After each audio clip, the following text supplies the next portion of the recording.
Olá, Maite Orsi aqui para falarmos sobre ambiente, sobre neuroarquitetura, design biofílico, lighting design, o próprio design de interiores, muita coisa legal.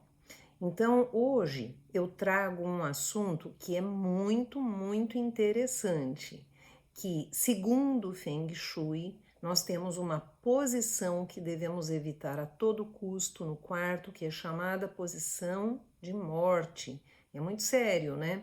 E o quarto é um lugar onde nós devemos ter uma atenção muito redobrada, porque do nosso dia de 24 horas, nós passamos um terço lá, descansando, recuperando a energia.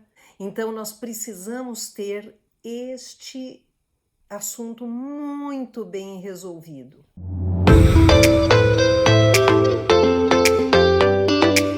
Dentro da estrutura do quarto, tudo aquilo que é negativo para nós, e nós sabemos que o Feng Shui, ele por ter sido um conhecimento extremamente analítico, ele detectou várias questões, várias situações, várias posições, vários elementos que são positivos e aqueles que são negativos. Os negativos, claro, nós devemos evitar.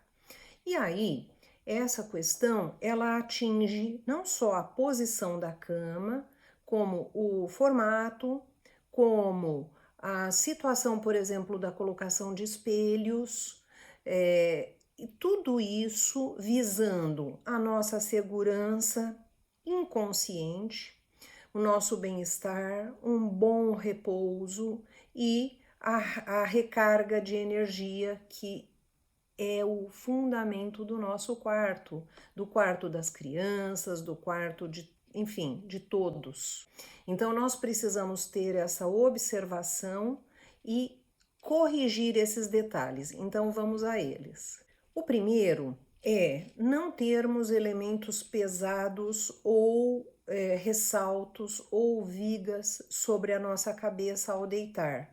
Isso comprime a percepção do espaço, nosso inconsciente, que é muito atento, que fica ligado 24 horas por 7, então não tem jeito, é todo instante, todo momento, desligados que estamos lá dormindo, o inconsciente está lá trabalhando. Então nós precisamos ter uma posição adequada ao nos deitarmos, e essa situação de ter viga, prateleira, armário sobre a nossa cabeça, que a gente perceba isso objetivamente, é negativo. Esse é o primeiro aspecto. O segundo aspecto é a questão dos espelhos. Os espelhos multiplicam, os espelhos, eles difundem energia. Isso torna a energia extremamente complexa para o descanso. Então, não é bom para que nós possamos descansar, termos espelho, onde nós, dentro do momento que estamos ali deitados, estamos nos vendo no espelho. Isso realmente atrapalha o sono. Para quem tem insônia, por exemplo, é uma dica muito importante. Para quem fica, vamos dizer assim, naquele momento de querer dormir, o sono não vem, então, se tiver, cubra. Essa é uma forma de mitigar o problema. E, claro, se estiver fazendo, decorando, remodelando o quarto, evite, é importante. Eu preciso te falar que nós temos aqui o nosso amiguinho, o prof, que está aí fazendo às vezes de nos mostrar, agora ele está nos mostrando a beleza dessas flores, que eu chamo a atenção, isso é enriquecer o ambiente, ou cientificamente falando, o ambiente enriquecido, onde há estímulos sensoriais que nos ajudam na nossa memória, na nossa cognição, na nossa criatividade. Então já vai uma dica bônus aí. E aí, eu quero pedir para o prof mostrar para vocês a planta de um quarto bacana, onde a posição da cama está numa posição de proteção, Por que que chama-se posição de morte? Por dois motivos. O primeiro é que é uma posição de vulnerabilidade quando você tem a cama diretamente em frente à porta. Então, quando você se deita, os pés ficam voltados para a porta e vistos, né? Então, é de frente apontada. Dá uma olhada nessa planta. E aí, você tem essa disposição extremamente negativa, a boa posição é a anterior, e você vê que tem uma situação diferente, ou seja, quem está entrando é visto por quem está deitado. Isso aumenta muito a sensação de proteção, a sensação de conforto, até inconsciente, lógico. E aí nós estamos, então, cuidando, zelando do nosso bom sono, do nosso bem-estar, porque nós não queremos cortisol invasivo na hora do nosso descanso. Nós não queremos estresse invasivo na hora do nosso descanso ou levar um susto, um sobressalto, né? Se alguém entrar no quarto.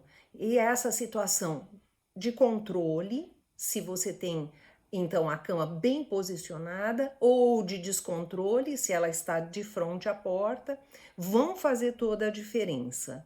Mas fica aqui comigo porque tem muito mais. Hoje nós vamos dar uma dissecada no quarto segundo Feng Shui. Assim como não é recomendado janela na cabeceira. Dá uma olhada nessa planta aqui e nesta vista, porque você vê que isso também cria uma situação de mal-estar, vulnerabilidade. Então, se você tiver a situação da cama nesta posição, você tem que usar os elementos que são mitigadores, corretores, para auxiliar essa correção e aí você adquirir então a condição de descansar bem, o bom sono. Esse é um elemento chave. Vamos falar um pouquinho da cama como móvel. Não é muito recomendável usar um móvel que vá do piso até a altura do colchão, ou seja, uma cama baú que não tenha pés. Eu explico por quê. O Feng Shui ele é todo baseado na energia, na circulação dessa energia.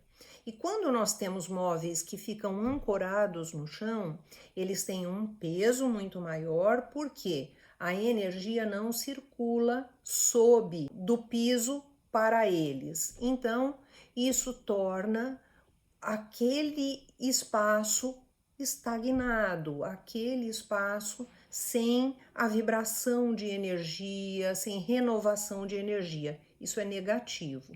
E aí, então, eu vou mostrar aqui uma cama bacana. As camas box, por exemplo, elas são bem legais, porque elas têm o box, tem o pé e tem o colchão. Então, é uma composição bem bacana. O que a gente fala que o Feng Shui não recomenda é a cama baú que vai até o chão. Ela pode até ter o baú, mas ela não deve ir até o chão. Então, esse é um aspecto. O outro aspecto que dá muita segurança, que te enche de confiança para deitar, dormir, repousar, repor as suas energias, é a cabeceira. A cabeceira, ela funciona como se fosse um escudo, um elemento de proteção, e isso traz bem-estar, relaxamento, com certeza vai garantir a qualidade do sono. Para os casais, é legal ter os dois móveis laterais, assim, em dupla, e objetos em par, para reforçar a cumplicidade, a união, a parceria. Então, essa é a dica para casais. E agora vamos à próxima. Vamos às cores. As cores devem ser suaves, convidarem o descanso. Você pode ter, por exemplo, um quarto com um interior com uma parede ou com todas as paredes num verde suave. No caso do quarto do casal, não esqueça de colocar alguns detalhes, por exemplo, em vermelho para aquecer a paixão, em rosa para aquecer o romantismo, a parceria, o carinho. E aí você está trabalhando através das cores um clima adequado para dormir, descansar e para os seus momentos românticos de intimidade. Eu vou dar um exemplo aqui das cores que são cores interessantes para o quarto. E aí nós temos mais detalhes que nós vamos comentar agora. Então vamos falar também da iluminação. A iluminação é um aspecto extremamente importante, porque nós precisamos de luz natural, né? Boa luz, boa ventilação natural, que vão garantir a saúde do ambiente, a asepsia por conta dos raios UV e a própria ventilação, troca do ar, movimentação da energia. Então aqui a gente traz conceitos sobre saúde do ambiente, sobre essa questão da conservação de um ambiente saudável. E aí, além disso, nós temos o impacto da luz artificial. No quarto, nós devemos ter iluminações, pelo menos 2 ou múltiplas, para que a gente possa fazer diminuição, seleção de iluminação, para que ao chegar um pré-momento aí de dormir, nós possamos então diminuir as luzes. O que eu quero dizer? Por exemplo, um abajur de cabeceira. Então você diminui a luz, tira ou desliga a luz do ambiente geral, né? A luz que está iluminando o ambiente, e deixa só aquela iluminação pontual de baixa potência. E eu já dei uma dica aqui bem bacaninha, que é colocar uma lampadinha vermelha no abajur, porque cor de luz que não afeta o nosso ciclo circadiano, que não vai lá estimular o cortisol. E aí, conservando a melatonina, nós temos um relaxamento de alta qualidade. Então esse é um aspecto. E nós podemos ter outras iluminações. Hoje está muito em voga, por exemplo, iluminação por trás da cabeceira, desde que elas sejam de baixa intensidade, que não atrapalhem o nosso sono e que tenham cor da luz em graus Kelvin, que sejam adequadas. Então procure LED bars ou barras de LED com 2600K, não use barras que tenham a emissão de luz fria, porque isso vai atrapalhar profundamente o seu sono. E aí aqueles aspectos bem importantes, né? Não usar as telas antes de dormir, não deixar os equipamentos eletrônicos carregando ali na tua cabeceira, não deixar, por exemplo, a TV em stand-by, não deixar os LEDs te incomodarem, aqueles LEDs de stand-by dos equipamentos, fazer uma boa vedação com uma cortina blackout. Isso tudo não é só Feng Shui, isso é muito mais, isso já é ciência aplicada ao raciocínio do sono e a criação de um ambiente propício, favorável. Então nós começamos aqui com as dicas do Feng Shui, tem outras coisas para falar, porque na realidade assim, esses conhecimentos eles têm muito volume de informação e de conhecimento para aplicarmos. Então eu trouxe aqui os mais importantes. Espero que você tenha gostado e com toda certeza nós vamos nos ver no próximo vídeo, porque eu espero o seu like, a sua inscrição, me vê lá no Insta, tem todo dia uma dica nova, um assunto novo sobre ambiente e com muita alegria. Até lá!